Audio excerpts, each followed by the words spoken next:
the Republican Party appears to be in an internal civil war over Trump's stance in the Israel-Iran conflict. But is Trump himself paralyzed with indecision? Plus, we are going to talk about Russia trying to intervene as a peacemaker and, of course, their collaboration with North Korea. Is North Korea sending even more troops to the front? I'm Paul, U.S. Army combat veteran. Let's get into it. Okay, so this is crazy because the Republican Party, at least the Trump party, for lack of a better term, has two major factions in it, right? Conventional neocon Republicans who want to see continued U.S. military intervention in the Middle East, particularly the U.S. providing direct military support to Israel's war with Iran. In contrast, the isolationist wing of the party, who views a lot of U.S. military foreign interventions as being costly debacles, is urging the president to not take any action. But what's wild is how open this is occurring. Right? On the campaign trail, they point out Trump often railed against stupid, endless wars in the Middle East, but also maintained, quote, Iran can't have a nuclear weapon. Now, this may seem contradictory, but this is pretty par for the course for the president, able to switch his narrative and tell every person exactly what they want to hear. That's great campaigning. That's great electoral behavior, but it's not great governance because you can't be involved in a war in the Middle East and also dictate the actions of another country by force. Now, what's fascinating is that on one hand, you have individuals like Thomas Massie of Kentucky, who actually sided with Democrats in a bill that would block Trump from engaging U.S. forces in unauthorized hostilities with Iran without congressional approval. Now, this is actually really interesting because there are a number of provisions. First off, the Constitution itself says that the only entity that can declare war by the United States is Congress. And Congress has said, listen, in the modern world, right, sometimes conflicts are fast breaking. And so Congress has said, listen, the president has, I believe it's 30 days in which they can deploy troops to a combat operation without having to formally notify Congress and seek approval, seek that declaration of war. Now, in Iraq and Afghanistan, Congress after 9/11 said, listen, we are declaring war effectively on all terrorists. We are permitting the president to conduct anti-terror operations wherever he sees fit. And that is what permitted the Iraq and Afghanistan wars to persist for 20 years. That was seen as the Congressional Declaration of War. But the fact is that targeting the Iranian regime does not include that provision. And more troublingly, the Middle East deployment of troops, particularly conducting these distinct operations against Iran, would start that clock on the president's requirement to seek approval from Congress. So Thomas Massie is spot on. He says, quote, this is not our war. Even if it were, Congress must decide such matters according to our Constitution, right? So Congress would simply have to say proactively, we do not authorize strikes on Iran, and that would restrain the president from doing so. But right, several other individuals, particularly former Fox News host Tucker Carlson, has called for the U.S. to stay out of the conflict with Iran. On his podcast, he lambasted what he called Republican warmongers, and Trump himself called Carlson kooky, which is interesting. Another real big breakup of bromances. And of course, Marjorie Taylor Greene, who's normally a huge supporter of President Trump, actually supported Tucker Carlson. And she said anyone who supported such an intervention was not America first. This is in contrast to someone like Lauren Loomer, who is another Trump supporter, who, well, said the opposite, said that Iran is an existential threat to the United States. Right? Of course, it also, insanely enough, Tucker Carlson and Senator Ted Cruz turned into a shouting match. Cruz became defensive when asked if he knew the population and ethnic mix of Iran. Carlson said, quote, you're a senator who's calling for the overthrow of the government and you don't know anything about the country. Cruz retorted, no, you don't know anything about the country. Truly, some of the most brilliant minds on earth going back and forth there. Steve Bannon also said that on Carlson's podcast that allowing the, quote, deep state to drive the U.S. into war with Iran would, quote, blow up a coalition of Trump supporters. Bannon continued, if we get sucked into this war, which inexorably looks like it's going to happen on the combat side, then it's not just going to blow up the coalition. This is the internal sort of MAGA coalition, but it's also going to thwart what he said is the most important thing, which is the deportation of the illegal alien invaders who are here. Alien invasion. Ooh, spooky. Once again, guys, there's nothing to thwart, right? The Biden administration deported far more migrants, asylum seekers, aliens. I guess if they're deported, then they've completed their process. So yeah, they are illegal, right? But the Biden administration holding the record for the most deportations of illegal aliens in the United States. So maybe blowing up the Trump effort would probably actually increase deportations. Who knows, right? But what's funny is that Mitch McConnell is on the interventionist side saying, quote, it's been a bad week for isolationists in the party. He said, what's happening here is that some of the isolationist movement led by Tucker Carlson and Steve Bannon, notice he doesn't shout out the actual leader in government, which is Thomas Massie, are distressed we may be helping the Israelis defeat the Iranians, right? Lindsey Graham said that it was in the national security interest of the U.S. to prevent Iran from obtaining a nuclear bomb. Tehran maintains its nuclear program is peaceful and for civilian purposes such as energy. But we talked earlier about this, is that one of the impetuses for this military action by Israel was actually that the IAEA, an independent UN agency who inspects all atomic facilities around the globe, actually declared Iran officially out of compliance, that they were not supervising, that they were not properly safeguarding, that their nuclear program was only for non-military purposes. They also noted that while uranium enrichment needs to be something like around 3.5–4% for a nuclear reactor to function, Iran had enriched the uranium up to 60%, and it only is a few percentage points of enrichment away from being weapons grade. And so that is a pretty suspicious action by a regime who, again, insists that it is for peaceful purposes.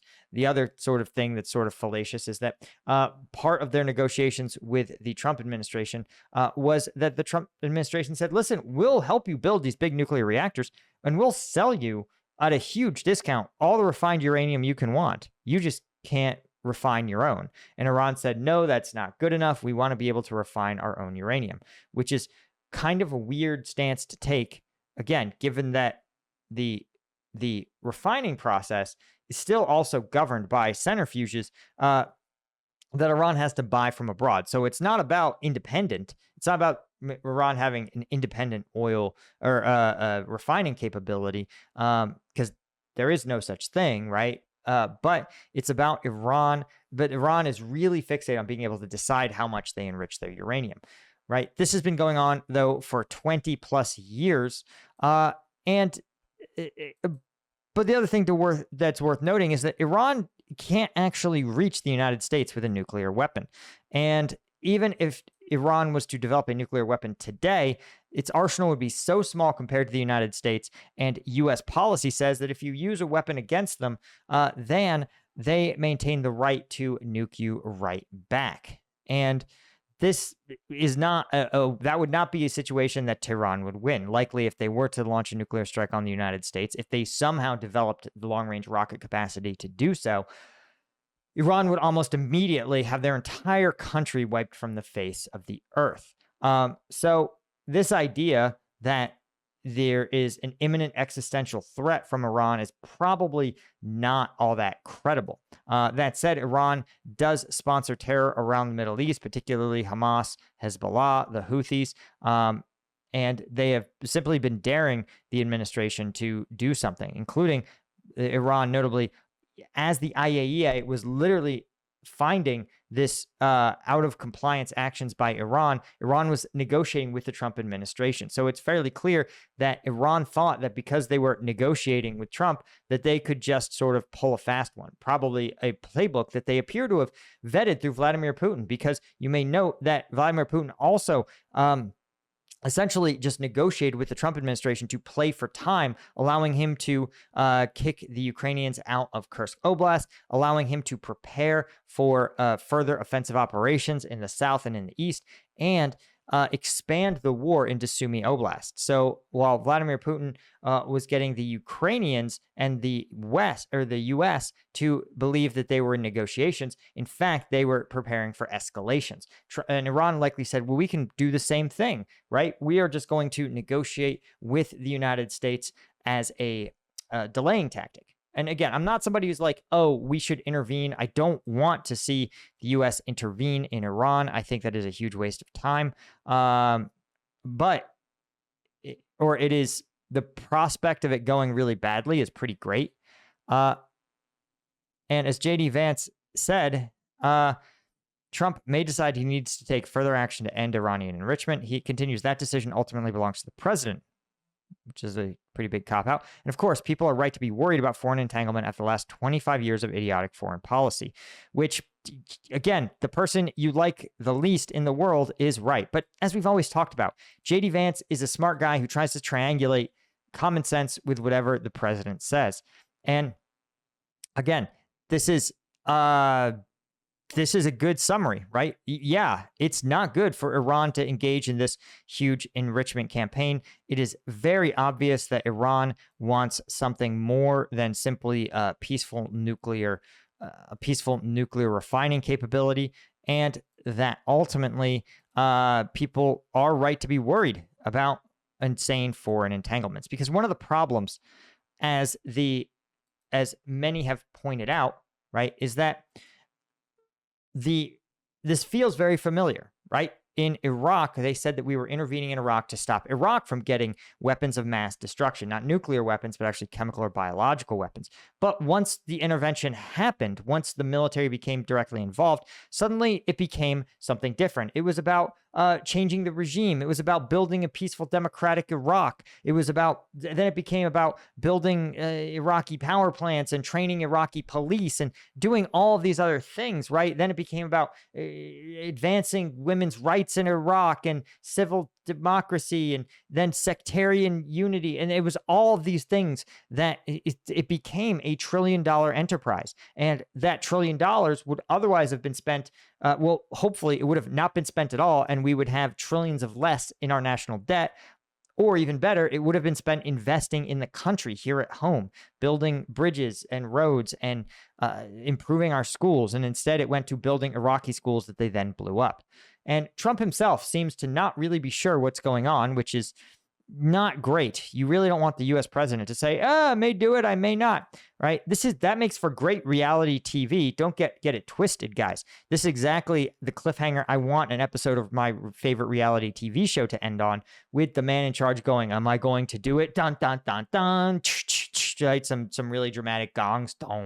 Tune in next week, right? But I want to see who is eliminated in a cooking show. I do not want to see if Iran is going to get eliminated from the global stage, because it's, as we said, it's unclear that it will result in anything good for anyone. So he adds, nobody knows what I want to do, including himself, apparently. But I can say this, Iran's got a lot of trouble and wants to negotiate. The Iranians responded with saying that they would not grovel at the gates of the White House, which is not the same thing as saying we're not going to negotiate. We're just not literally going to come to the gates of the White House and beg. There's probably some sort of translation issue here, because Iran's supreme leader warned Trump of irreparable harm if the U.S. joins Israeli attacks. But what's worth noting is that Israel itself has not suffered irreparable harm. And this is one of the biggest problems for Iran. And before we talk about that, I wanted to mention, of course, guys, I understand what it's like to try to do everything, right? I drop 7 videos a week. I own a company. I'm a dad. And I still manage to find time to run an Ironman, at least as of a couple of weeks ago.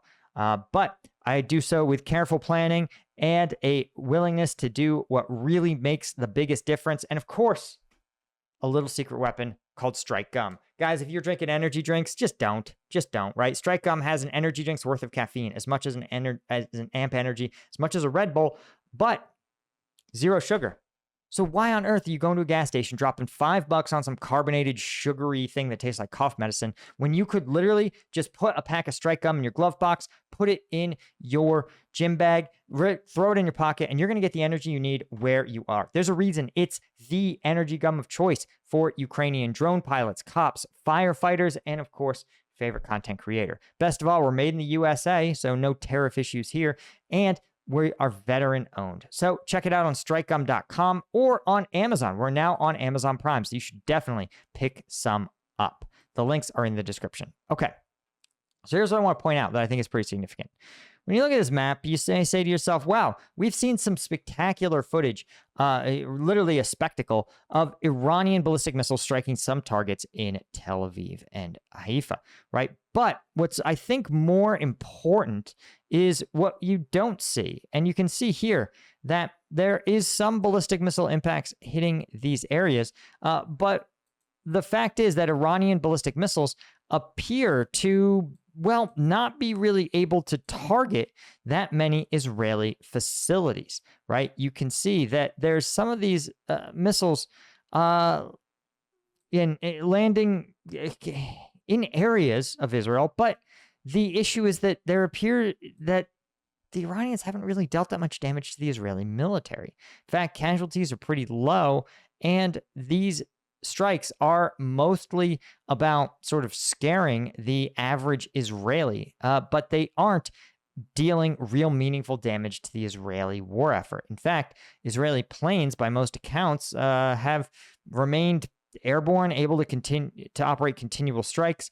Trump is probably not lying when he says that essentially all Iranian air defenses around Tehran have been defeated. This is a huge problem because now Iran simply sits there and gets targeted.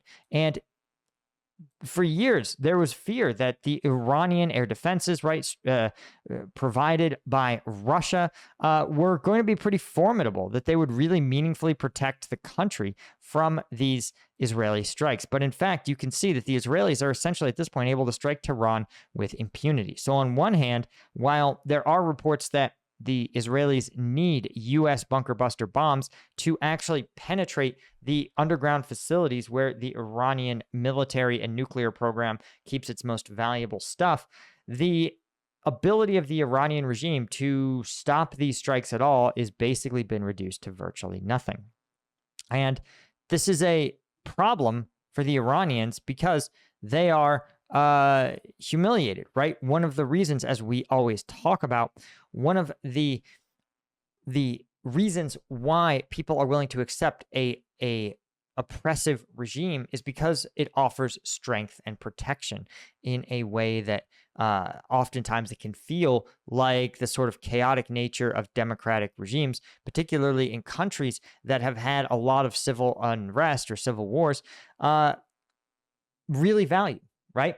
And so, but the fact is that the Iranian regime is both now brutally oppressive and powerless to protect the average Iranian citizen as a massive issue, a massive problem for the regime. So the issue is not, does Iran have any cards left to play? Because it may not, right? And so if it can't threaten Israel meaningfully, do you think it's going to threaten us? But also, if the Israelis are handling it, is there really any pressing need for the U.S. to intervene? Right? Now, the only fear is that an air war may not be sufficient to achieve Israel's ultimate goals, right? And that is, I think, the real problem here. The real fear that I think is a really rational fear, right? Because you might recall the U.S. military spent 20 years trying to install a new regime in Baghdad that largely failed. We also tried to do so in Afghanistan, another experiment that completely failed, right? And you might note that these two entities flanked Iran, but Iran is much larger. It has a much larger economy. It has a much larger military. And it's unclear that you can affect a regime change in Iran without ground troops becoming involved. And this, I think, is the fundamental problem of this entire effort. Will the U.S. be involved in a ground war, in a regime change? Will this effort slowly expand and expand and expand until it looks like the war in Afghanistan, where somehow we were fighting for not just against the Taliban, we were fighting against drug dealers, we were fighting against fundamental aspects of Afghan culture, we were fighting to get girls educated, we were fighting to empower artisans, we were fighting for all of these feel-good causes, but when you fight for every single cause, it's the same thing as fighting for no specific cause at all. And that's the fear, is that what's going to start out as an effort to punish the Iranian regime for conducting these effectively a nuclear weapons program, it's going to turn into an intervention to replace the Iranian regime, support another failing, U.S. installed government. Then it'll slowly turn into building the Iranian economy, training an Iranian police force, championing Iranian women's rights that no one in Iran wants to see done. All of these things, it'll expand and expand until it becomes a massive intervention. That's a valid fear. And it's not unreasonable to want that, right? And one of the problems is that there's a lot of evidence that this is Israel's actual objective. The reason is we've seen, for example, that they've targeted the Iranian state broadcasting agency. This is, that has nothing to do with Iran's nuclear program. If your goal is to destroy centrifuges and reactors, why target state media outlets, right? Unless your goal is to diminish the actual authority of the Iranian state. Do you see how the issues you see how that's a little weird and suspicious? And so the fear is exactly that. That's what's going to happen, that the Israelis want to bring in a larger military partner to enable them to engage in a level of regime change that simply the U.S. cannot afford and that they can't prosecute on their own. Now, you may note that Vladimir Putin has, of course, injected himself into this controversy. In fact, he recently called Donald Trump, literally just 2 days after his birthday, that Putin offered to mediate the escalating conflict between Israel and Iran. Now, the problem is, of course, just like the U.S., probably not seen as being being too pro-Israeli to meaningfully mediate between the two. Russia is probably too pro-Iranian to meaningfully mediate the two. And Trump said himself, quote, "I spoke to him, Vladimir Putin, yesterday, and he actually offered to help mediate. And I said, do me a favor, mediate your own," Trump told reporters. He said, "Let's mediate Russia first, okay? Vladimir Putin, let's mediate Russia first. You can worry about this later." This is, he means you should mediate, you should try to reach peace in your own conflict in Ukraine. You should try to actually, make some sort of overture towards meaningful peace. Like, not launching cluster bombs while peace talks are ongoing. Just a suggestion. But Trump said yesterday, he said he was open to the idea of Putin serving as a mediator between Israel and Iran, which, of course, is par for the course, right? The president doesn't really seem to have any concrete policy position to speak of, which is really not, that doesn't seem like, I understand. I'm all about leaders keeping an open mind and not getting tunnel vision around a certain idea, but also the leader should have some kind of plan in the event of a crisis. And of course, Putin condemning Israel's strikes on Iran. This is just more chaos. What's fascinating is that that's not the only third-party country who's intervened in these kind of wars. In fact, North Korea is reportedly sending 6,000 what they call military builders. These are military engineers, but remember, in North Korea, their military does a lot of civil engineering projects, building roads and bridges, that sort of thing. So reportedly, they are going to help rebuild Kursk, but in effect, I think what this is more like is building out military logistics systems, sending 1,000 sappers.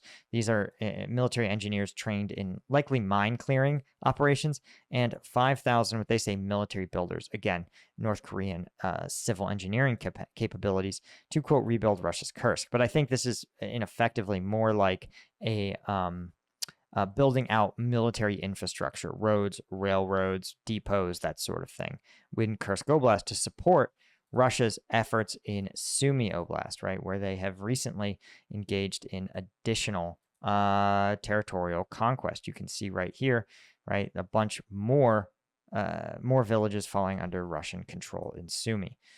So while it's always frustrating to see that, again, I'm deeply skeptical of another Middle Eastern intervention, but Russia's partners, even though North Korea is an impoverished state, it is a dictatorship. What's worth noting is that North Korea was allowed to develop a nuclear weapon, by the way. They built a nuclear weapon. They have nuclear weapons.